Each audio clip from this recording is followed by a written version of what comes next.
හරි ළමයි ඔයාලා හිතනවද ඉකෝන් කියන සබ්ජෙක්ට් එක අමාරුයි කියලා? ඉගෙන ගන්නව නම් හරියට කෙනෙක්ගේ ඉගෙන ගන්නව නම් හරි විදියකට ඉකෝන් තමයි ඔයාට තියෙන ලේසියම විෂය. 2026 ආදරණීය දරුවෝ ටික දැන් ඊළඟට එක්සෑම් එකට පෙන්න ඉන්න දරුවෝ ටික. ඉතින් එයාලට හරිම විදියට ඉකෝන් එක ඉගෙන ගන්න ඕනේ කොහොමද කියලා මග පෙන්වන්න තමයි සූදානම් වෙන්නේ. හරි අපි මොකක් හරි සංකල්පයක් ඉකෝන් සබ්ජෙක්ට් එකේ තියෙන මොනෝම හරි සංකල්පයක් ඉගෙනගෙන බලමු. ටිකක් ළමයි අමාරුයි කියන කන්සෙප්ට් එකක් ඉගෙනගෙන බලමු. ඇත්තටම ඉකෝන් අමාරුද ලේසිද කියලා. හොඳයි එහෙනම් දැන් අපි බලමු මේ ඔය හැමෝම අමාරුයි කියන පූර්ණ තරඟකාරී වෙළඳපොළ ආයතනයක සමතුලිතය කියන්නේ මොකක්ද? කොහොමද මේක අඳුනගන්නේ? මොකක්ද මේකෙදි වෙන්නේ? මෙහෙමයි. අපි බිස්නස් එකක් පටන් ගන්නෙ මොකටද කියලා හිතන්න. මොකටද? ලාභ ලබන්න. ලාභ අපි ආසයි ලාභය මොකක් කරගන්නද? වැඩි කරගන්න? නෑ ඊටත් එහාට යන්න. ලාභය උපරිම කරගන්න.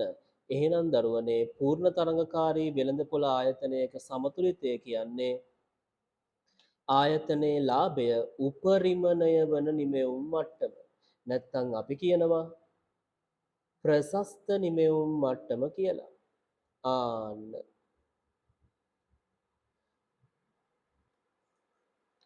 හොඳයි. එහෙනම් මොකක්ද? පූර්ණ තරංකාරී වෙළඳපොළ ආයතනයක සමතුලිතය කියන්නේ ආයතනයක සමතුලිතය කියන්නේ ආයතනයේ ලාභය උපරිම වන නිමෙවුම් මට්ටමට. නැත්නම් අපි කියනවා ප්‍රශස්ත නිමෙවුම් මට්ටමට. ළමයි මේ ප්‍රශස්ත නිමෙවුම් මට්ටම කියන එක බලද්දී අපිට දෙපැත්තක් හිතන්න පුළුවන්. ආයතන හැමදාම ලාභ ලබන්නේ නැහැනේ. නේද?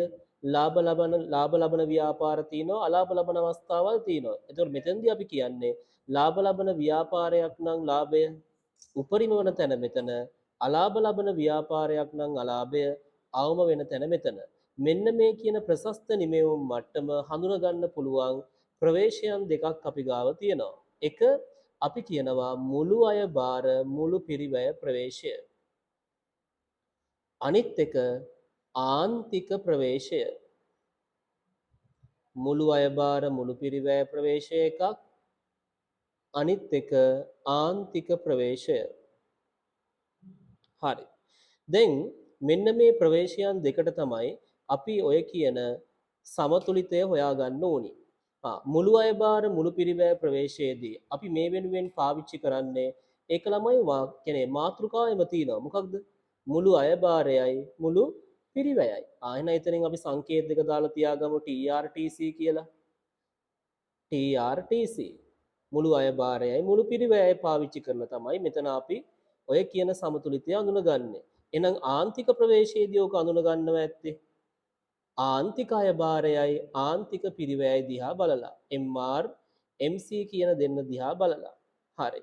එහෙනම් මුලින්ම අපි යමු මුළු අය බාර මුළු පිරිවැය ප්‍රවේශයට. ප්‍රස්ථාරකින් තේරුම් ගන්න එක හොඳයි. එහෙනම් මුළු අය බාර මුළු පිරිවැය ප්‍රවේශයට අදාළව අපි අඳිමු ප්‍රස්ථාර සටහනක්. මුළු අය බාර මුළු පිරිවැය ප්‍රවේශයේදී අපි එක අක්ෂයක් නම් කරා TRTC අනිත් පැත්තෙන් නම් කරා Q. මුලින් වඳිමු TR රේඛාව. TR රේඛාව විකුණුවේ නැති වුණොත් ආදායම බිඳුවයිනේ. ඒ නිසා මුල් ලක්ෂයෙන් පටන් අරගෙන ඉහළට බෑවුම් වෙනවා. ඇයි ඉහළට බෑවුම් වෙන්නේ? ඉතින් විකුණන්න ආදායම් වැඩි වෙනවනේ. ඊළඟට TC රේඛාව. TC රේඛාව ඔයා දන්නවා ඇදුණු S අකුරක් වගේ කියලා. අපිට ප්‍රොෆෙසර්ස්ලා කියලා තියෙනවා. එහෙනම් ඇදුණු S අකුරක් වගේ හැඩයකට අපි TC රේඛාව අඳිනවා. මොකක්ද ඒ කලේ? භූතයෙක් වගේ. දාන්නේ ඇඟේ තියෙන හැඩේ රේඛාවන් වලට. TC රේඛාවේ අන්තිම කෙළවර. ඔය මොකද්ද කරලා තියෙන්නේ? නැටුම් කරන දරුවෙක් වගේ. ඔහොම යන්නේ නැහැ TC රේඛා. කෙලින් උඩට යන්නේ. අන්න හරි. නම් කළා TC. හරි. එයාගේ නම් කරන්න ඒ කලාපය ඉක්මන් කරන්න. ඒ කලාපය වාට හොඳට පේනවා. ඒ කලාපය දිහා බැලුවම මොන රේඛාවද උඩින් තියෙන්නේ? TC රේඛාව. එහෙනම් ඒ කලාපයේ කතන්දරය තමයි TRට වඩා TC වැඩි. ඒ කලාපයේ කතන්දරය TRට වඩා TC වැඩි. ඒ කියන්නේ දරුවනේ TR කියන්නේ මුළු ආදායම TC කියන්නේ මුළු පිරිවැය. එතකොට මේ ප්‍රස්ථාරයෙන් අපිට කියවෙන්නේ නිතරම ආයතනයේ එක භාණ්ඩයක් ගැනද සමස්තය ගැනමද? TR TC කිව්වම නිතරම අදහසක් දෙන්නේ ආයතනයේ සමස්තය පිළිබඳව. එහෙනම් මෙතනින් අපිට අදහසක් දෙනවා TC වැඩි නම් පිරිවැය වැඩි. පිරිවැය වැඩි කියන්නේ ලාභද අලාභද? අලාභයි. අලාභයි නම් අපි මේ වගේ තැනක නිෂ්පාදන මට්ටම තීරණය කරයිද? අම්මෝ නෑ. ඊළඟට එහෙනම් B ලක්ෂය ලකුණු කරන්න. B ලක්ෂය අපිට පේනවා TRTC ඡේදනය වෙලා. අඩේ ඡේදනය වෙලා කියලා කියන්නේ එහෙනම් TRට TC සමානයි කියන එක. TRට TC සමානයි නම් මොන ලාභද? ප්‍රාමාණික ලාභ. ලාභත් නෑ අලාභත් නෑ. එහෙනම් එතන අපි තීරණය කරයිද අපේ ප්‍රශස්ත නිමෙවුම් මට්ටම? නෑ එතනත් බෑ. එහෙනම් ඊළඟට C කලාපයේ ලකුණු කරලා බලමු. C කලාපයේ ලකුණු කරන අන්න TR උඩින් TC යටින් ඉන්නේ. ඒකේ තේරුම තමයි TR වැඩි TCට වඩා. TR වැඩි TCට වඩා. C TR වැඩි TCට වඩා. ඒ කියන්නේ අන්න ලාභයි. එහෙනම් මෙතන කොතන හරි තමයි අපේ ප්‍රශස්ත නිමෙවුම් මට්ටම ඇත්තේ. හැබැයි ඔයාට පේනවා අපි නිකන් දල වශයෙන් බැලුවොත් ඒ කලාපයේ හැමතැනම ලාභය එක හා සමාන නෑ නේද? මේ බලන්න ඔය පෑන තියලා. ඒ හරියට වඩා ටික ටික එහාට යද්දි පරතරය අඩේ වැඩි නේද? එහෙනම් තනියෙහිම බලලා ගත්තා රේඛාවන් දෙක අතර පරතරය වැඩිම තැන. තනියෙහිම බලලා රේඛාවන් දෙක අතර පරතරය වැඩිම තැන ගන්නවා. අන්න හරි. මෙයාට නම් අවුලක් නැහැ කොහොමත් එක හැක් පේන්නේ නැහැ. Q1 එහෙනම් අපි මෙන්න මේ Q1 තමයි හඳුනගන්නේ මොකක්ද ප්‍රශස්ත නිමෙවුම් මට්ටම කියලා. Q1 ගාවිම ලිව්වා ප්‍රශස්ත නිමෙවුම් මට්ටම. ප්‍රශස්ත නිමෙවුම් මට්ටම. වැඩේ ගොඩ. එහෙනම් දරුවනේ මුළු අයබාර මුළු පිරිවැය ප්‍රවේශයට අනුව අපි ආයතනයක සමතුලිතය නැත්තම් ප්‍රශස්ත නිමෙවුම් මට්ටම හඳුනගන්නේ කොහොමද?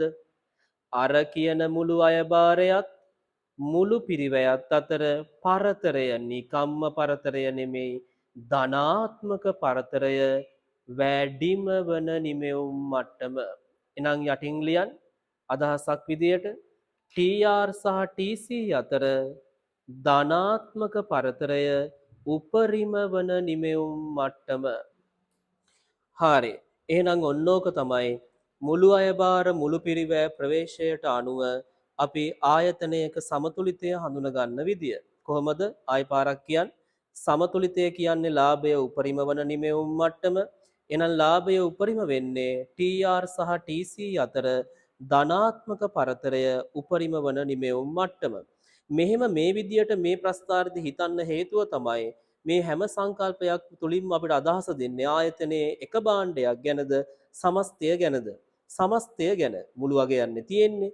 ඒ නිසා ඔන්න මුළු අයබාරයේ මුළු පිරිවැය ප්‍රවේශය ඉවරයි. හැබැයි එක්සෑම් එකේදී මේ ප්‍රවේශයෙන් අපිට ගොඩක් වෙලාවට ප්‍රශ්නයක් අහනවා අඩුයි. කලාතුරකින් වගේ ප්‍රශ්නයක් එන්නේ. කලාතුරකිනුත් නැද්ද මන්දා? එහෙනම් අපිට යන්න තියෙනවා මොන ප්‍රවේශයටද?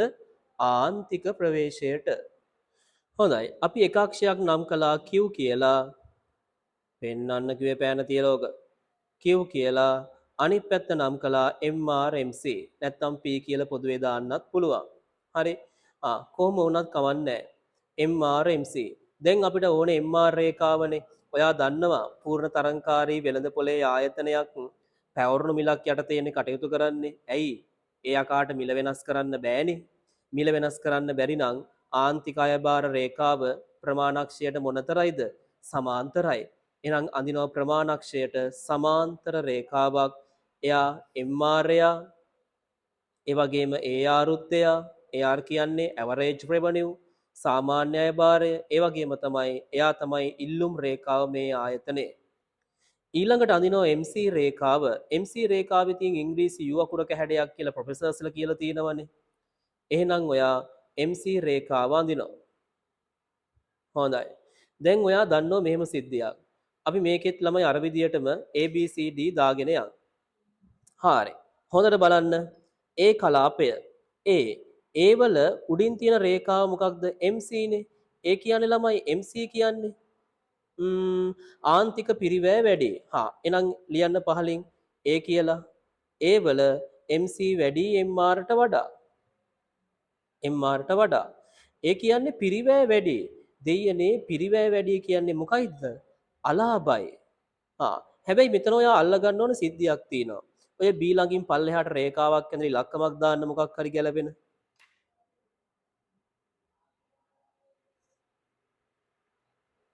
200ක් දාලා තිනවා. ළමයි දැන් මෙන්න මේ ප්‍රස්ථාර සටහන ආන්තික ප්‍රවේශයට ගත්ත ප්‍රස්ථාර සටහනනේ. ඒ කියන්නේ මේකේ තියෙන්නේ ආන්තිකගයන් MRMC. මේකේ තිබුණේ සමස්තාගයන් නිසා අපිට එයාගෙන් විස්තරේ නිතරම ආවේ ආයතනයේ සමස්තය පිළිබඳව අදහසක්. ලාභයි නම් ආයතනයේ සමස්තයම ලාභයි කියලා තමයි ආවේ. අලාභයි නම් සමස්ත ප්‍රතිඵලය අලාභයි කියලා තමයි අපිට අදහස ආවේ. හැබැයි මෙන්න මේ ප්‍රස්ථාර සටහනෙන් අපිට අදහස එන්නේ කොහොමද? මෙතන තියෙන්නේ MRMC කියලා කියන්නේ අතිරේකව ලැබෙන ආදායම අතිරේකව යන පිරිවැය. එහෙනම් ඔය 200න් එන අදහස දැන් ඔයාලට තේරෙනවනේ 200 කියන ඉලක්කමේදී රේඛා දෙක ඡේදනය වෙනවා. රේඛා දෙක ඡේදනය වෙනවා කියන්නේ MRට MC සමානයි පිරිවැයට අයභාරය සමානයි. ඒ කියන්නේ මොන ලාභද? ප්‍රාමාණික ලාභ. මතක තියාගන්න ඔය කියන 200න් කියවෙන්නේ එතනින් එන අදහස ආයතනයේ සමස්තය පිළිබඳව ගේන අදහසක්ද 200 වෙනි භාණ්ඩය පිළිබඳව එන අදහසක්ද? දැන් තේරෙන්න ඕන මෙතන ආන්තිකාගයන් තියෙන හින්දා මේ 200 කියන ඉලක්කමෙන් කියවෙන්නේ 200ක කතන්දරය නෙමෙයි 200 වෙනි භාණ්ඩයේ කතන්දරය. ළමයි මේ ප්‍රස්ථාරයේ නිතරම ඉලක්කම් වලින් කියවෙන්නේ ඒ ඉලක්කමට අදාළ භාණ්ඩයේ විස්තරය මිසක් සමස්ත ප්‍රතිඵලය නෙමේ. දැන් මෙතන හොඳට බලන්න 200 වෙනි භාණ්ඩය ප්‍රාමාණිකයි. එතකොට 199 වෙනි භාණ්ඩය අලාභයි. 100 වෙනි භාණ්ඩය අලාභයි. එහෙනම් භාණ්ඩ 199ක් අලාභ වෙලා 200 වෙනි භාණ්ඩය ප්‍රාමාණික ලාභ ලැබුවම ඔයාටම තේරෙන්න ඕන භාණ්ඩ 200 සමස්තයම ගත්තොත් මොකයිද? අනේ අලාභයි. ආපහු 199ක් අලාභ වෙලා 200 වෙනි භාණ්ඩය විතරක් ප්‍රාමාණික ලාභ ලැබුවම භාණ්ඩ 200 සමස්ත ප්‍රතිඵලය නිකන් හිතුවොත් මොකයිද සමස්තාලා මේ ව්‍යාපාරයේ කතන්දරය? අලාභයි. ඔව්නේ? එහෙනම් අපි C කලාපයට යන්. C කලාපයේ මොකද්ද තත්ත්වය? C කලාපයේ නම් MR උඩින් ඉන්නෝ MC යටින් ඉන්නේ. හරිනේ. එහෙනම් C කලාපයේ නම් තියෙන්නේ ලාභ. පෙන්වන්න යටින් ලියලා. වැඩේ පැහැදිලි නේද? C වල ලාභ නේද තියෙන්නේ? එහෙනම් දැන් අපි නිෂ්පාදන මට්ටම ටික වැඩි කරගෙන යන් කොතනද හොඳම තැන කියලා බලන්න.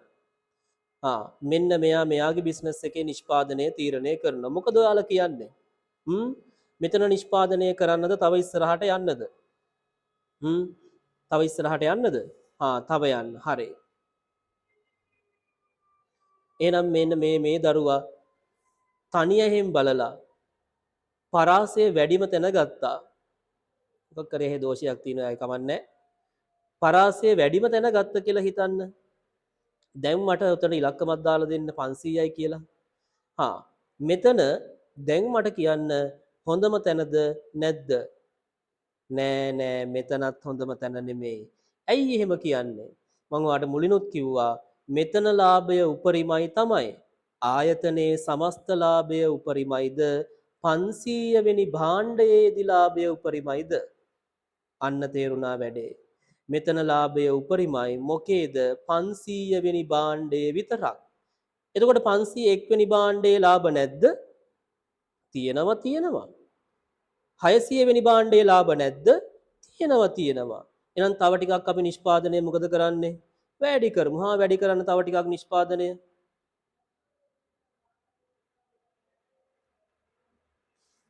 ඔය මොකක්ද කරේ? ඕනවට වඩා වැඩි කරනවා. තව නිෂ්පාදනය වැඩි කරන්න කිව්වම එහෙ යන්නේ නැහැ. එහෙ අලාභයිනේ. අපිට පේනවා එහෙ අලාභයි. නේ?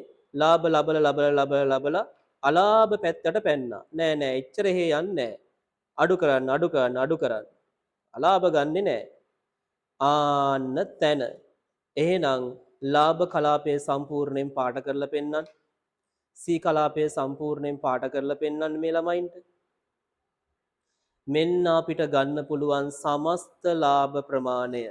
මෙන්න මේ සමස්ත ලාභය උපයාගත් පසු අපේ වැඩේ සම්පූර්ණයි. අපි උපරිමයට ඇවිල්ලා. එහෙනම් කිව් මොකක් හරි දාන්න එතනට. අපි උපරිමයට ඇවිල්ලා ඉන්නේ. ඔන්න ඕක තමයි දරුවනේ ආන්තික ප්‍රවේශයට ප්‍රශස්ත නිමෙවුම් මට්ටම. ගන්න පුළුවන් චූටි ලාභයත් අරගෙන අපි උපරිම තැනට එනවා. ඒ කියන්නේ මේ ප්‍රශස්ත නිමෙවුම් මට්ටමේදී පෑන තියලා පෙන්වන්නකෝ අනේ. ප්‍රශස්ත නිමෙවුම් මට්ටමේදී ආයතනයේ ලාභම ලබනවද? නෑ එහෙම කියන්නේ නැහැ. ලාභ ලබන බිස්නස් එකක් නම් ලාභය උපරිම වෙන්නේ මෙතන. අලාභ ලබන බිස්නස් එකක් නම් අලාභය අවම වෙන්නෙත් මෙතනම තමයි. ඕක තමයි ප්‍රශස්ත නිමෙවුම් මට්ටමේ අදහස. හරි. දැන් ප්‍රශස්ත නිමෙවුම් මට්ටම විදියට මෙතන ගන්න හේතුව මොකක්ද? ඔයාලට තේරෙනවනේ. මේ ප්‍රස්ථාර ළමයි හැම පොයින්ට් එකකින්ම කියවෙන්නේ සමස්තයක් ගැන අදහසක් නෙවෙයිනේ. අදාළ භාණ්ඩය ගැන අදහසක් විතරයි. නේ? එහෙනම් ඒකයි අපි කිව්වේ සමස්ත ලාභයම ගත්තට පස්සේ ගන්න පුළුවන් ඔක්කොම ටික ගත්තට පස්සේ මේ බලන්න ගන්න පුළුවන් ඔක්කොම ටික ගත්තට පස්සේ අපේ ලාභය උපරිමයි. එහෙනම් කවුරු හරි ඔය සී කලාපයේ නිෂ්පාදනය කර හිටියොත් මොකෙක් හරි ඔන්න සී කලාපයේ නිෂ්පාදනය කර ඉන්නෝ. ඔයාට දෙන්න තියෙන අවවාදය මොකක්ද? හරියටම කිව්වා. නිෂ්පාදනය චුට්ටක් වැඩි කරහන් තාම ලාභය උපරිම කරගෙන නැහැ. කවුරු හරි ඊ කලාපයේ නිෂ්පාදනය කර හිටියොත් මොකක්ද ඔයාට දෙන්න තියෙන අවවාදය? ඔය මොකක්ද ඔය කරන්නේ? නිෂ්පාදනය අඩු කරහන් ප්‍රශස්තය නෙමෙයිනේ. ඌ කියන්න පුළුවන් සමහර ලාවට ඒ වුණාට මම ලාභ ලබනවනේ. ඇයි මං නිෂ්පාදනය අඩු කරන්නේ? මං ලාභ ලබන ගමන් ඉන්නේ. ඔය එක වෙන්න පුළුවන්. හැබැයි හොඳට බලන්න ඔයා තව චුට්ටක් අඩු කරොත් ලාභ උපරිම වෙන්නේ නැද්ද කියලා, තව පොඩ්ඩක් ලාභ වැඩි වෙන්නේ නැද්ද කියලා චුට්ටක් බලන්න අඩු කරලා. එහෙනම් ප්‍රශස්තය කියන්නේ මෙන්න මේක. මුළු අයබාර මුළු පිරිවැය ප්‍රවේශයට අපි හඳුනගත්තා. ආන්තික ප්‍රවේශයටත් අපි හඳුනගත්තා. දැන් වැඩේ ගොඩ. අයියෝ ඉතින් ඉකෝන්නේ මොනවද මේ? හරිම සරලයි. හොඳයි. දැන් ඔයා ඉගෙන ගත්තේ හතරවෙනි පාඩම නිෂ්පාදන න්‍යාය සහ වෙළඳපොළ ව්‍යුහයන් කියන කොටස් වල නැත්නම් අපි සරලව කිව්වොත් පිරිවැය පාඩමේ පූර්ණ තරඟකාරී වෙළඳපොළ ආයතනයක සමතුලිතය ගැන. මේ සමතුලිතය කියන කතන්දරය ආයතනික සමතුලිතය කියන කතන්දරේ ගොඩාක් ළමයි පටල ගන්න. විශේෂයෙන් ආන්තික ප්‍රවේශය සහ මුළු අයබාර මුළු පිරිවැය ප්‍රවේශය පටල ගන්න. දැන් ඔයාලට තේරෙනවා එහෙම පටල ගන්න දෙයක් මේකේ නෑ. ඒකේ හරි පොයින්ට් එකට හරියට අදාළ දේ ඉගෙන ගත්තට පස්සේ ඒක මයින්ඩ් එකට හරි රිලැක්ස් විදියට ඔයාට හම්බ වෙනවා. එහෙනම් දැන් වැඩේ තේරෙනවනේ. ඉකෝන් කියන සබ්ජෙක්ට් එක අමාරු නෑ. අමාරු කරගන්නේ ඔයා හරි ගුරුවරයෙක් තෝරගන්න ඕනේ. හරි විදියට ඉගෙන ගන්න ඕනේ. එහෙම ඉගෙන ගන්නවා නම් ඉකෝන් කියන එක මහා ලොකු දෙයක් නෙමෙයි. හරි. අපි ගාවට එන දරුවන්ට අපි හරි විදියට හරිම දේ නියම විදියට දෙනවා. එනිසා තමයි ගොඩාක් අපේ දරුවෝ අපිත් එක්ක සම්බන්ධ වෙලා වැඩ කටයුතු කරගෙන යන්නේ. 26ට අලුතෙන් ළමයෙක් ආවත් දැන් ඉඳන් උනත් එයාගේ රෑන්ක් එකකට සිහිනයක් තියාගෙන වැඩේ ලස්සනට කරගෙන යන්න පුළුවන්. තව මාස 8ක් තියෙනවා. ඒ මාස 8ට ලොකු ගේමක් ඔයාට ගහන්න පුළුවන් හරියට ඉගෙන ගත්තොත්.